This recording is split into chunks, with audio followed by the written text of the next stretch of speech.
നമസ്കാരം. ഇൻഫോർ ന്യൂസിന്റെ ഉച്ചവാർത്തകളിലേക്ക് സ്വാഗതം. ആദ്യം പ്രധാന വാർത്തകൾ. തൃശൂർ ശക്തൻ സ്റ്റാൻഡിൽ നിന്ന് പുറപ്പെടുന്ന സ്വകാര്യ ബസ്സുകൾ നാളെ മുതൽ സർവീസുകൾ നിർത്തിവെക്കുമെന്ന് ബസ്സുടമ തൊഴിലാളി സംയുക്ത സമിതി. മാതാപിതാക്കൾക്കൊപ്പം ഉറങ്ങിക്കിടക്കവെ കുടിലിൽ കയറി പുലി ആക്രമിച്ചു. 4 വയസ്സുകാരന് പരിക്ക്.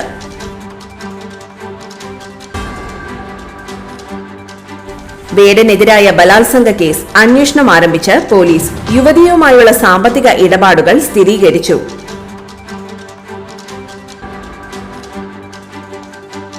കൊടുങ്ങല്ലൂർ തൃശൂർ സംസ്ഥാന പാതയിൽ ബസിന്റെ അഭ്യാസ പ്രകടനം.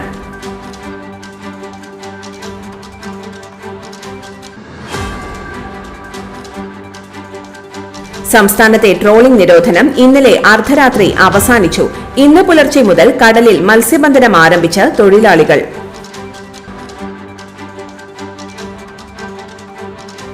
സമയത്തെ ചൊല്ലിയുള്ള തർക്കത്തെ തുടർന്ന് വരന്തരപ്പിള്ളിയിൽ ബസ് ജീവനക്കാർ തമ്മിൽ അടിപിടി.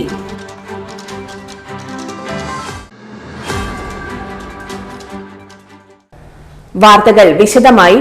തൃശൂർ ശക്തൻ സ്റ്റാൻഡിൽ നിന്ന് പുറപ്പെടുന്ന സ്വകാര്യ ബസ്സുകൾ നാളെ മുതൽ സർവീസുകൾ നിർത്തിവെക്കുമെന്ന് ബസ്സുടമ തൊഴിലാളി സംയുക്ത സമിതി. വർദ്ധിപ്പിച്ച സ്റ്റാൻഡ് ഫീസ് ആവശ്യപ്പെട്ട് കോർപ്പറേഷൻ അധികൃതർ സ്വകാര്യ ബസ് സർവീസുകൾ തടഞ്ഞ സാഹചര്യത്തിലാണ് തീരുമാനം. ശക്തനിലെ വർദ്ധിപ്പിച്ച സ്റ്റാൻഡ് ഫീസ് നൽകുന്നില്ലെന്ന് ആരോപിച്ചാണ് ബസ്സുകൾ തടഞ്ഞത്. 25 രൂപയായിരുന്ന സ്റ്റാൻഡ് ഫീസ് 40 രൂപയായി വർദ്ധിപ്പിക്കുകയായിരുന്നു. എന്നാൽ ഇത് സംബന്ധിച്ച് കോടതിയിൽ നിലനിൽക്കുന്ന കേസ് തീർപ്പാക്കും മുൻപാണ് കോർപ്പറേഷന്റെ നടപടിയെന്ന് ബസ് ഉടമകൾ ആരോപിക്കുന്നു. സ്റ്റാൻഡിന്റെ വടക്കേ ഭാഗത്തുനിന്ന് സർവീസ് നടത്തുന്ന ബസ്സുകളാണ് തടഞ്ഞത്. ഏപ്രിൽ 1 മുതലാണ് സ്റ്റാൻഡ് ഫീസ് വർദ്ധിപ്പിച്ചത്. നിലവിൽ ട്രിബ്യൂണൽ കോടതിയിലുള്ള വിഷയത്തിൽ നോട്ടീസ് പോലും നൽകാതെയാണ് ബസ്സുകൾ തടയുന്നതെന്ന് ബസ്സുടമ സംഘം പറഞ്ഞു. മാതാപിതാക്കൾക്കൊപ്പം ഉറങ്ങിക്കിടക്കവെ കുടിലിൽ കയറി പുലി ആക്രമിച്ചു. 4 വയസ്സുകാരന് പരിക്ക്. മലക്കപ്പാറയിൽ 4 വയസ്സുള്ള ആദിവാസി കുട്ടിയെ പുലി ആക്രമിച്ചു.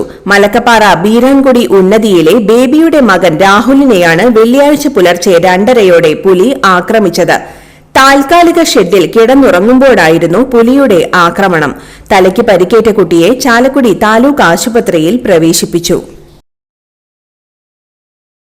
വേടനെതിരായ ബലാത്സംഗ കേസ് അന്വേഷണം ആരംഭിച്ച് പോലീസ്. യുവതിയുമായുള്ള സാമ്പത്തിക ഇടപാടുകൾ സ്ഥിരീകരിച്ചു. റാപ്പർ വേടൻ പ്രതിയായ ബലാത്സംഗ കേസിൽ അന്വേഷണം ആരംഭിച്ച് തൃക്കാക്കര പോലീസ്. തൃക്കാക്കര എസിപിയുടെ മേൽനോട്ടത്തിലാണ് അന്വേഷണം. ഇൻഫോ പാർക്ക് എസ്എച്ച്ഒക്കാണ് നിലവിലെ ചുമതല. വേടനുമായി യുവതി നടത്തിയ സാമ്പത്തിക ഇടപാടുകൾ പോലീസ് സ്ഥിരീകരിച്ചു. രഹസ്യമൊഴിയുടെ പകർപ്പ് കൂടി ലഭ്യമായ ശേഷം വേടനെ ചോദ്യം ചെയ്യാൻ വിളിപ്പിക്കാനാണ് പോലീസിന്റെ നീക്കം. ജാമ്യമില്ലാ വകുപ്പ് ചുമത്തിയാണ് വേടനെതിരെ പോലീസ് കേസെടുത്തിരിക്കുന്നത്. പരാതിക്കാരിയുടെ രഹസ്യമൊഴിയുടെ അടിസ്ഥാനത്തിൽ തുടർ നടപടികൾ സ്വീകരിക്കും. പീഡനം നടത്തിയെന്ന് ആരോപിക്കുന്ന സ്ഥലങ്ങളിലും പോലീസ് പരിശോധന നടത്തും. മൊഴിയിൽ പരാതിക്കാരി പരാമർശിച്ച വേടന്റെ സുഹൃത്തുക്കളെയടക്കം പോലീസ് ചോദ്യം ചെയ്യും. അതേസമയം വേടൻ ഇന്ന് ഹൈക്കോടതിയിൽ മുൻകൂർ ജാമ്യാപേക്ഷ സമർപ്പിക്കുമെന്നാണ് വിവരം. കേസിൽ ഹൈക്കോടതിയെ സമീപിക്കാനാണ് നീക്കം. നടപടിക്രമങ്ങൾ പൂർത്തിയായാൽ ജാമ്യാപേക്ഷ ഉച്ചയ്ക്ക് ശേഷം ഹൈക്കോടതി സിംഗിൾ ബെഞ്ച് പരിഗണിക്കും. ജാമ്യാപേക്ഷയിൽ ഹൈക്കോടതി കൊച്ചി സിറ്റി പോലീസിനോട് വിശദീകരണം തേടിയേക്കും. എറണാകുളം തൃക്കാക്കര പോലീസാണ് യുവതിയുടെ പരാതിയിൽ വേടനെതിരെ കേസെടുത്തത്. ഇന്നലെയാണ് വേടനെതിരെ യുവതി ബലാത്സംഗ പരാതി നൽകിയത്. കോട്ടയം സ്വദേശിനിയായ യുവതിയാണ് വേടനെതിരെ ബലാത്സംഗ പരാതി നൽകിയത്. ഡോക്ടറായ യുവതിയെ സമൂഹ മാധ്യമത്തിലൂടെയാണ് വേടൻ പരിചയപ്പെട്ടത്. തുടർന്ന് പ്രണയം നടിച്ച് വശത്താക്കി. വിവാഹം കഴിക്കാമെന്ന ഉറപ്പിൽ 1.5 വർഷത്തിലേറെ വിവിധ സ്ഥലങ്ങളിൽ വെച്ച് വേടൻ യുവതിയുമായി ലൈംഗിക വീഴ്ചയിൽ ഏർപ്പെടുകയായിരുന്നു. എന്നാൽ വിവാഹത്തിൽ നിന്നും ഇയാൾ ഒഴിഞ്ഞു മാറിയതോടെയാണ് യുവ ഡോക്ടർ പരാതിയുമായി പോലീസിനെ സമീപിച്ചത്. 2021 ഓഗസ്റ്റ് മുതൽ 2023 മാർച്ച് വരെ വിവിധ സ്ഥലങ്ങളിലെത്തിച്ച് തന്നെ വേടൻ പീഡിപ്പിച്ചെന്നാണ് യുവതിയുടെ പരാതി. വേടന്റെ പിന്മാറ്റം യുവതിയെ മാനസികമായി തകർത്തു. ഡിപ്രഷനിലേക്ക് എത്തിപ്പെട്ടു. പലപ്പോഴായി 31,000 രൂപ വേടന് കൈമാറിയിട്ടുണ്ടെന്നും യുവതി വ്യക്തമാക്കി. ഇവയുടെ അക്കൌണ്ട് ജിപേ വിവരങ്ങളും യുവതി ഹാജരാക്കിയിട്ടുണ്ട്. കൊടുങ്ങല്ലൂർ തൃശൂർ സംസ്ഥാന പാതയിൽ ബസിന്റെ അഭ്യാസ പ്രകടനം. സമയത്തെ ചൊല്ലിയുള്ള തർക്കമാണ് കാരണം. സ്വകാര്യ ബസ്സുകൾ നിരത്തിൽ പല അഭ്യാസങ്ങളും കാണിക്കാറുണ്ട്. കൊടുങ്ങല്ലൂർ തൃശൂർ സംസ്ഥാന പാതയിൽ കഴിഞ്ഞ ദിവസവും ഇത്തരമൊരു കലാപരിപാടി അരങ്ങേറി. പ്രകടനത്തിന്റെ CCTV ദൃശ്യങ്ങൾ പുറത്തുവന്നിട്ടുണ്ട്. മാപ്രാണം സെന്ററിലായിരുന്നു അഭ്യാസം. ശാസ്ത ബസ് ഇതേ റൂട്ടിൽ സർവീസ് നടത്തുന്ന അൽനാസ് ബസിന്റെ കുറുകെ നിർത്തിയാണ് യാത്രക്കാരെ റോഡിൽ ബന്ദിയാക്കിയത്. സമയത്തെ ചൊല്ലിയുള്ള തർക്കമാണ് കാരണം. എന്തായാലും നടുറോഡിലെ ഈ കണക്ക് തീർക്കൽ കുറച്ച് കടന്നുപോയെന്ന് തന്നെ പറയേണ്ടി വരും.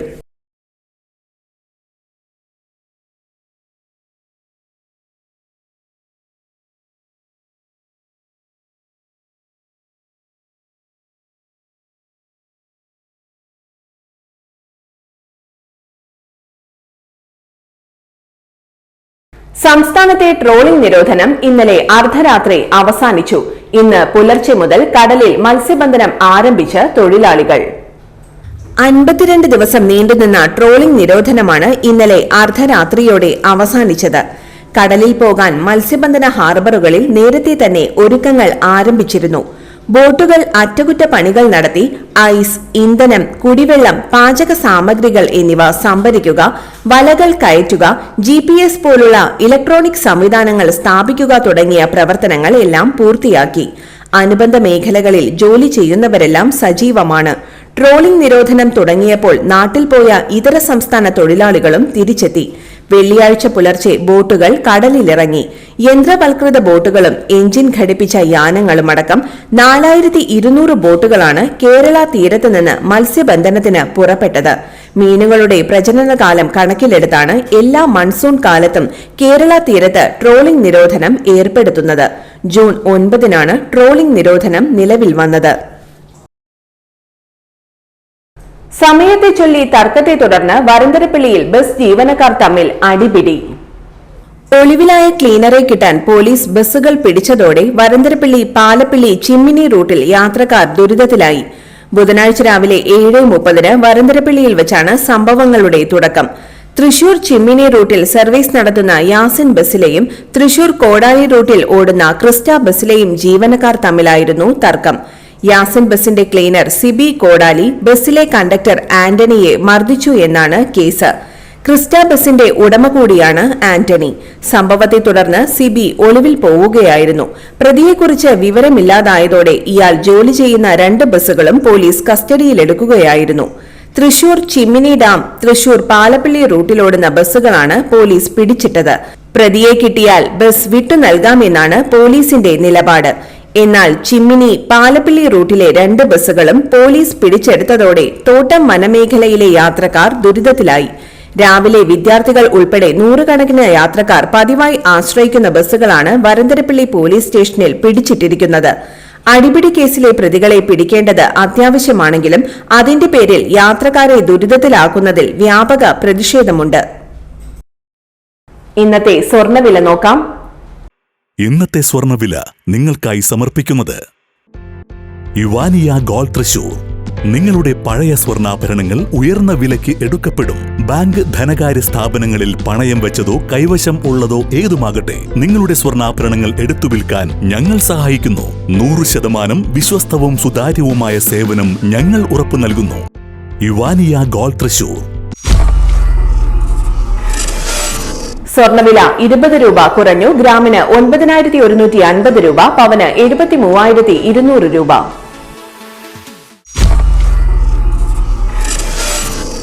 ഇന്നത്തെ കാലാവസ്ഥ.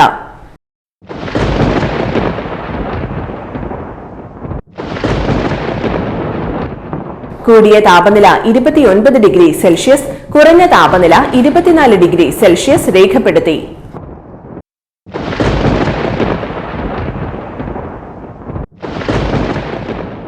പ്രധാന വാർത്തകൾ ഒരിക്കൽ കൂടി. തൃശൂർ ശക്തൻ സ്റ്റാൻഡിൽ നിന്ന് പുറപ്പെടുന്ന സ്വകാര്യ ബസ്സുകൾ നാളെ മുതൽ സർവീസുകൾ നിർത്തിവെക്കുമെന്ന് ബസ്സുടമ തൊഴിലാളി സംയുക്ത സമിതി. മാതാപിതാക്കൾക്കൊപ്പം ഉറങ്ങിക്കിടക്കവേ കുടിലിൽ കയറി പുലി ആക്രമിച്ചു. 4 വയസ്സുകാരന് പരിക്ക്.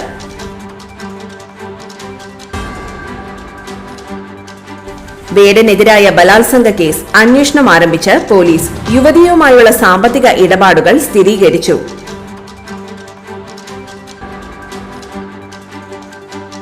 കൊടുങ്ങല്ലൂർ തൃശൂർ സംസ്ഥാന പാതയിൽ ബസിന്റെ അഭ്യാസ പ്രകടനം.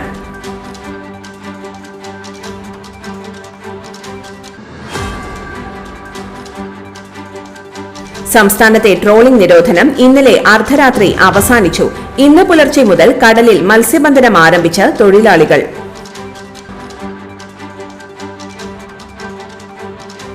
സമയത്തെ ചൊല്ലിയുള്ള തർക്കത്തെ തുടർന്ന് വരന്തരപ്പിള്ളിയിൽ ബസ് ജീവനക്കാർ തമ്മിൽ അടിപിടി.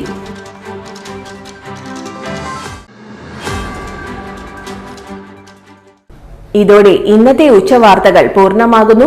ഈ വാർത്തയുടെ പുനർസംരക്ഷണം വൈകിട്ട് 3-നും 4:30-നും 6:30-നും ഉണ്ടായിരിക്കും.